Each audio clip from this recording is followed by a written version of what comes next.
Hello विद्यार्थी मित्रों, आंकड़ाशास्त्र में पहला भागनु प्रकरण 4 सामायिक श्रेणी एनी अंदर चलित सरेराशनी एक रीत है जेनो आज आपणे अभ्यास करवानो छे। तो चलित सरेराशनी रीतनो मुख्य उपयोग शुं छे, ए क्यारे उपयोगी छे ए जोई लईए आपणे।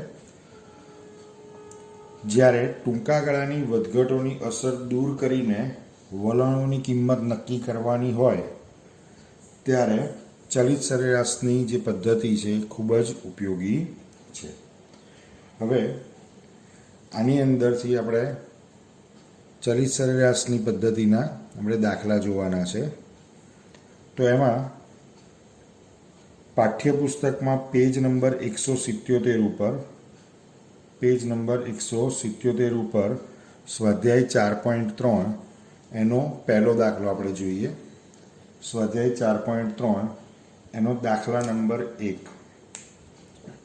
तेनी अंदर आ रीते रकम आपेली छे। एक कंपनीना वेचाण 10 लाख रूपियामां नी नीचेनी माहिती परथी 3 वर्षीय चलित सरेराशो वडे वलण मेळवो। એટલે 3 વર્ષની સરેરાશ આપણે લેવાની છે। ચલિત સરેરાશ એટલે જે સરેરાશ દર વખતે બદલાતી રહેતી હોય એવી સરેરાશ, બરાબર છે।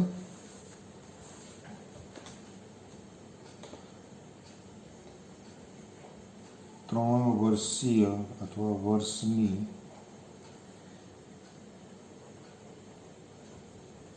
ચલિત સરેરાશ वडे वलण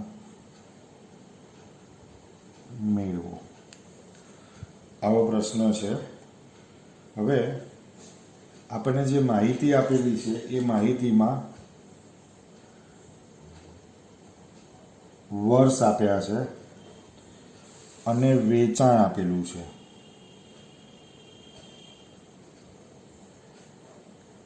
ત્યાં એ લોકોએ લખેલું છે કે ભાઈ 10 લાખ રૂપિયામાં છે।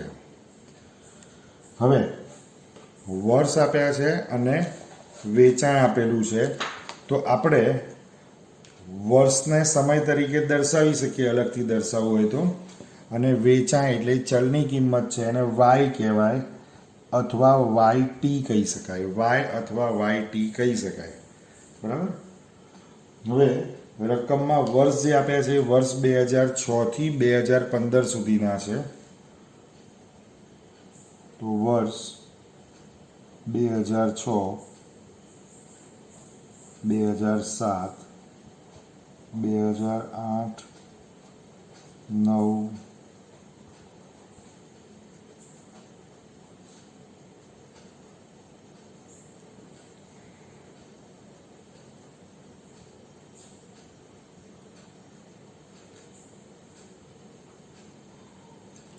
બરાબર। તો વર્ષ આપણે લખી કાઢ્યા 2015 સુધીના। પછી એમાં વેચાણ આપ્યું છે 10 લાખ રૂપિયામાં। એ આંકડાઓ આ રીતે આપેલા છે 3, 4, 8, 6, 7, 11, 9, 10, 14 અને છેલ્લે 12। હવે સિમ્પલ વસ્તુ છે, આપણે 3 વર્ષની ચલિત સરેરાશ શોધવાની છે। ચલિત એટલા માટે છે કે વારંવાર બદલાતી રહેશે, પણ સરેરાશ એટલે શું? તો 3 વર્ષનો સરવાળો કરવાનો ભાગ્યા 3 કરવાના। શું કરવાનું? 3 વર્ષનો સરવાળા કરવાના ભાગ્યા 3 કરવાના। એટલે વારાફરતી 3 વર્ષના આપણે સરવાળા કરીશું, બરાબર। તો ત્યાં આપણે ઉપર હેડિંગ એવું આપીશું ત્રિવાર્ષિક સરવાળા અથવા 3 વર્ષના સરવાળા।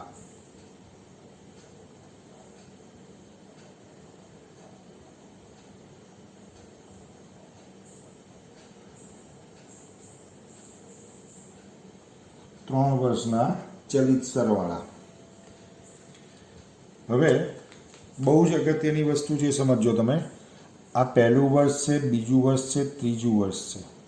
पहलू वर्ष, बीजू वर्ष, तीजू वर्ष એ ત્રણેયનો સરવાળો કરવાનો છે એના વેચાણનો. સિમ્પલ જ છે, મોઢે પણ થાય એવું છે. 15 થાય એનો સરવાળો 3 + 4 + 8 15 થયો. હવે સરવાળો પણ કરવાનો છે, એની સરેરાશ પણ કાઢવાની છે. તો આ ત્રણની સરેરાશ એટલે કે મધ્યક એ આની વચ્ચે લખવો તો આ ત્રણની વચ્ચે કઈ કિંમત આવશે? આ વર્ષ 2007. તો આ પહેલા 3 વર્ષના સરવાળાનું મૂલ્ય વચ્ચેના વર્ષમાં દર્શાવવાનું છે. બરાબર? તો એને આપણે આ રીતે દર્શાવીશું 3 + 4 + 8. તો એનો સરવાળો થયો 15. તો પહેલામાં શું આવશે? તો કશું જ નહીં, ડેશ. બરાબર? તો આપણે કઈ કઈ કિંમતો લીધી? પહેલી, બીજી અને ત્રીજી. હવે આવું વારંવાર કરવાનું છે. તો તમે પહેલાં 3થી શરૂ કર્યું એટલે 3 + 4 + 8 લીધા. હવે ક્યાંથી શરૂ કરવાનું છે? 4થી. ક્યાંથી? 4થી એટલે બીજા વર્ષથી. તો 4થી શરૂ કરશો તો 4, પછી એના પછી કેટલા હશે? 8, એના પછીના વર્ષમાં 6. આની કિંમત શોધવાની છે. 4 + 8 + 6, 4 + 8 12, 12 અને 6 18. તો અહીંયા આપણે લખીશું 18. પછી શું થશે? 4નો ઉપયોગ થઈ ગયો તો હવે 8થી શરૂ કરો. 8 + 6 + 7 એટલે 8 અને 6 14 + 7 એટલે 21. હવે 8 પતી ગયું ને? હવે 6થી ચાલુ કરો તો આવશે 6 + 7 + 11. 6 + 7 + 11 એટલે 6 અને 7 13 + 11 એટલે 24. તો એનો સરવાળો આવ્યો 24. એ આપણે લખી નાખ્યો. હવે એના પછી ક્યાંથી શરૂઆત થશે? 6થી કરી દીધી શરૂઆત, તો હવે 7થી શરૂઆત કરો એટલે 7 + 11 + 9 એટલે આનો સરવાળો આવ્યો 27. હવે શરૂઆત ક્યાંથી થશે? આ 9ની સામે લખવાનું છે એટલે ભૂલથી એ ના જતું રહે કે ભાઈ 9થી શરૂઆત કરો. આપણે ગઈ વખતે 7થી શરૂઆત કરી હતી, હવે 11થી કરવાની. એટલે 11 + 9 + 10 એટલે 11 ને 9 20 ને 10 30. પછી શરૂઆત થશે 9થી. 9 + 10 + 14 એટલે 14 ને 9 23 ને 10 33. પછી 10થી શરૂઆત થશે. 10 + 14 + 12 એટલે એનો સરવાળો આવશે 26 ને 10 36. હવે એના પછી આપણે અત્યારે જો 10થી કર્યું તો હવે 14થી શરૂ કરવાનું થાય. તો 14 + 12 પછી તો કોઈ કિંમત છે જ નહીં એટલે છેલ્લે 2 જ વર્ષ છે એટલે ત્યાં આગળ સરવાળો કરવાનો આવશે નહીં. ઇન શોર્ટ, જ્યારે 3 વર્ષની ચલિત સરેરાશ લેવાની હોય તો 3 વર્ષની ચલિત સરેરાશ લેવાની હોય તો એમાંથી 1 બાદ કરો એટલે 2 વધ્યા. 2ના અડધા એટલે ઉપર 1 અને છેલ્લે 1 એમ ખાલી રહેશે. બરાબર? તો પહેલું અને છેલ્લું એક જે વર્ષ છે એની સામે ડેશ આવશે. હવે આપણે સરવાળા તો કરી દીધા, પણ આપણે શોધવાની છે ચલિત સરેરાશ. તો એના માટે આ જે સરવાળા એને આપણે 3 વડે ભાગાકાર કરીશું. તો ત્યાં આપણે હેડિંગ લખાશે 3 વર્ષની ચલિત સરેરાશ. 3 વર્ષની ચલિત સરેરાશ. હવે એ ચલિત સરેરાશ લખવા માટે 15/3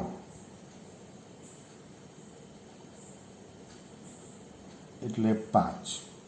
આ ગણતરી એકદમ સરળ છે આ બધું જ, પણ બોર્ડની અંદર કે કોઈ બી તમારી સ્કૂલની એક્ઝામ હોય કે આપણે ટ્યુશનની એક્ઝામ હોય, ગમે ત્યારે પણ દાખલો ગણવાનો આવે ને એટલે આ કેલ્ક્યુલેશન બતાવવાના એ જરૂરી છે.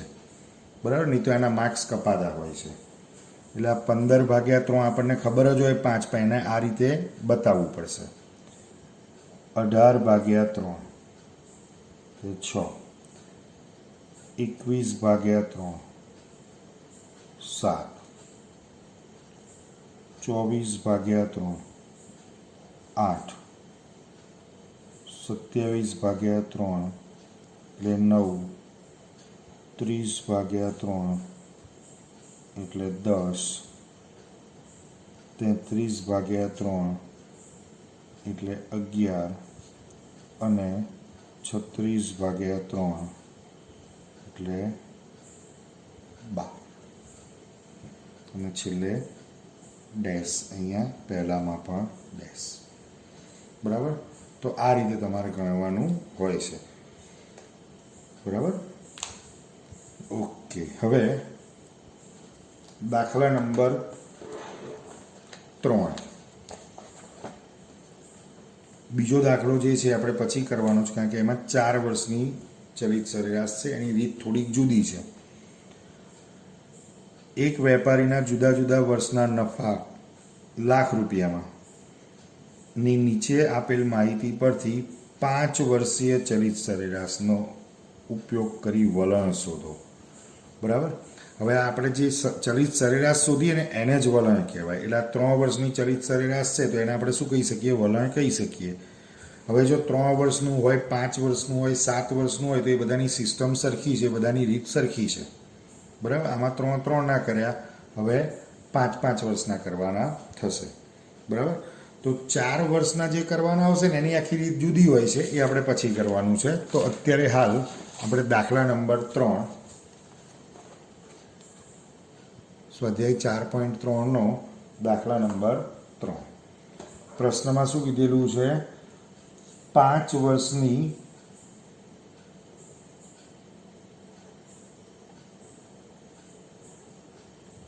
એટલે કે 5 વર્ષીય ચલિત સરેરાશ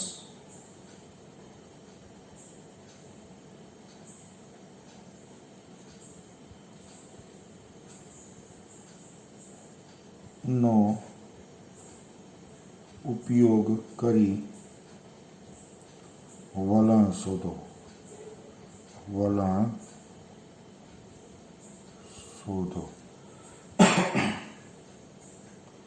હવે એમાં જે માહિતી આપી છે એ પણ જો વર્ષ આપી દીધા છે 2007થી માંડીને 2015 સુધી, અને સામે નફો આપી દીધો છે ₹1,00,000.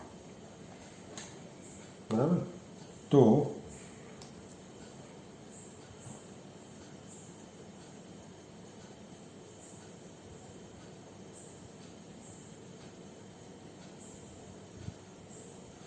નફો ₹1,00,000 એ વર્ષ અને નફો આપ્યો છે, આપણે એને YT વડે દર્શાવીશું.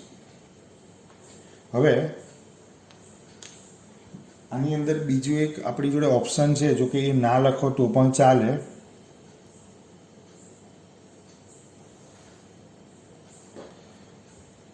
એક નાનું કોલમ આપણે પહેલા બનાવી દઈએ. સમય. સમય એટલે ટાઈમ, જેને ટી વડે દર્શાવાય એનું કોલમ બનાવો તો એ સારું. આ પદ્ધતિમાં જરૂર નથી. બનાવો તો ચાલે, ના બનાવો તો પણ ચાલે. ઓકે. વર્ષ અને નફો એટલે કે આ ચલનું યર આપેલું છે વર્ષ, બરાબર, સમયગાળો. એને ટી વડે દર્શાવો હોય તો દર્શાવાય, ના દર્શાવો તો પણ ચાલે. અને નફો જે છે એ ચલ છે, એને YT વડે દર્શાવાશે. એ પછી કયા ખાના બનાવવાના આવશે? તો 5 વર્ષના સરવાળા કરવાના છે. તો 5 વર્ષનો ચલિત સરવાળો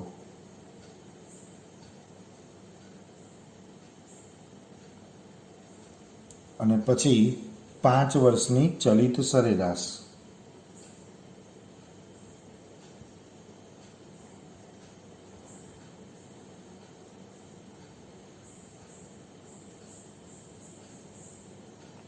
જેને આપણે વલણ વડે દર્શાવી શકીએ. એટલે અહીંયા વલણ પણ લખી શકાય. વર્ષ છે 2007 થી 2007, 2008, 9, 10, 11, 12, 2013, 14 અને 2015. 7, 8, 9, 10, 11, 12, 13, 14 અને 15. હવે એના માટે નફો આપ્યો છે લાખ રૂપિયામાં. એની રકમો જોઈ લઈએ. તો પહેલામાં 15 છે, પછી 14, 18, 20, 17, 24, 27, 25 અને 23. બરાબર. ખાસ હંમેશા દાખલા ગણતી વખતે ખાસ એ ધ્યાનમાં રાખવું કે ઘણી વખત કેવું થતું હોય છે, આપણે એકાદું વર્ષ લખવાનું જ ભૂલી જઈએ છીએ. એકાદું વર્ષ જ વચ્ચે રહી જાય, અથવા અહીંયાથી એકાદી સંખ્યા લખવાની રહી જતી હોય, તો આમાં ખાસ તમારે ધ્યાન રાખવું પડશે. ઓકે. હવે સમય આપણે લખવું હોય તો 1, 2, 3, 4, 5, 6, 7, 8, 9. બરાબર. હવે 5 વર્ષના સરવાળામાં આગળ આપણે શું કર્યું? 3 વર્ષના સરવાળા કર્યા. હવે 5 ના કરવાના છે. 15 અહીંયા આવશે કશું? ના. ઓકે. તો ડેશ. પછી અહીંયા આવે કશું? ના. આ એટલા માટે લખવું છું કે અહીંથી શરૂઆત ના થઈ જાય. સૌથી પહેલું હંમેશા એ વિચારો, વર્ષ કેટલા છે, કુલ કેટલા વર્ષ છે, કુલ વર્ષ કેટલા? 5. એમાંથી 1 બાદ કરો અને ભાગ્યા 2 કરી દો, જ્યારે એકી સંખ્યામાં વર્ષ હોય ત્યારે. બરાબર. કુલ 5 વર્ષ છે, એમાંથી 1 બાદ કરો. અમે પહેલાં 3 હતા, તો એમાંથી 1 બાદ કરીએ તો કેટલા વધતા હતા? 2. પછી 2 વડે ભાગવાના. અહીંયા 5 વર્ષ છે, 1 બાદ કરો, કેટલા વધશે? 4. ભાગ્યા 2 કરો એટલે વધશે 2. સૌથી પહેલામાં પહેલું કામ એ કરી દેજો, ઉપર 2 અને નીચે 2માં ડેશ મૂકી જ દેવાના. ઉપર 2 અને નીચેના 2માં ડેશ મૂકી દેવાના. જો 7 વર્ષ હોય તો શું કરવાનું? 7 - 1 ભાગ્યા 2 એટલે 6 ભાગ્યા 2 એટલે 3. તો ઉપરના 3 વર્ષ અને નીચેના 3 વર્ષમાં ડેશ મૂકી દેવાના, જેથી કરીને ત્યાં લખાઈ ના જાય. બરાબર. નહીં તો શું થશે? તમે ઉતાવળમાં લખ્યા કરશો, પછી છેલ્લે ખબર પડશે કે હા તો ભૂલ કરી. બરાબર. એટલે એના કરતાં બેટર છે આ રીતે. જો એકી સંખ્યામાં વર્ષ હોય તો આ રીતે કરી અને ડેશ પહેલાં મૂકી દેવાના, કે જ્યાં ભૂલથી બી આપણે લખાઈ ના જાય. ચલો. હવે તો શરૂઆત થશે સીધું 3જા વર્ષમાં. તો આપણે શરૂઆત 18થી કરીશું કે 15થી? અહીંથી જ કરવાની જ, 15થી જ. એટલે 15, 14, 18, 20 અને 17 આટલા લેવાના છે. એટલે અહીંયા લખી નાખીએ 15 + 14 + 18 + 20 + 17. બરાબર. હવે આનો સરવાળો 15 + 14 + 18 + 20 + 17. એટલે સરવાળો થાય છે 84. કેટલા થયા છે? 84, 84. તો 84 અહીંયા લખવાના છે. આપણે જુદા કલરની પેનથી લખીએ તો તમને પ્રોપર વંચાય. 84. બરાબર. હવે એની સાથે સાથે જ જો તમારે અહીંયા છેલ્લું ખાનું બી લખવું હોય ને તો લખાઈ જાય કે ભાઈ હા 84 આવ્યો સરવાળો, તો 5 વર્ષની સરેરાશ એટલે 84 ભાગ્યા 5. એટલે શું? કેલ્ક્યુલેટરમાં તમારે વારંવાર કરવું ના પડે. તો 16.8. બરાબર છે. હવે શું કરશો? 15 આવી ગયા તો એને ઇગ્નોર કરો, અહીંથી ચાલુ કરો. 14 વત્તા 18 વત્તા 20 વત્તા 17, પછી એના પછીનો આંકડો એટલે કે 24 ઉમેરાશે.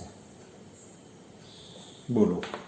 આનો હવે સરવાળો તો 14 + વત્તા 18 વત્તા 20 વત્તા 17 વત્તા 24 એટલે આયા 93 તો એને 93 બરાબર પાક્કું. હવે જો તમે અહીંયા 93/5 કરી દેવાય તો કરી દેવાય, નહીં તો બીજી મેથડ કે આ 93 છે તો ફરીથી બધાનો સરવાળો ના કરવો હોય, એમ તો કોઈ પ્રોબ્લેમ નથી થાય એવો, સરવાળો ના કરવો હોય ફરીથી બધાનો તો શું કરવાનું, તો આ 14 આપણે નથી લેવાના, તો પછીની લાઈનમાં ક્યાંથી લખીશું આપણે, 14 લેવા નથી તો પછીની લાઈનમાં આપણે લખવાની શરૂઆત કરીશું 18થી.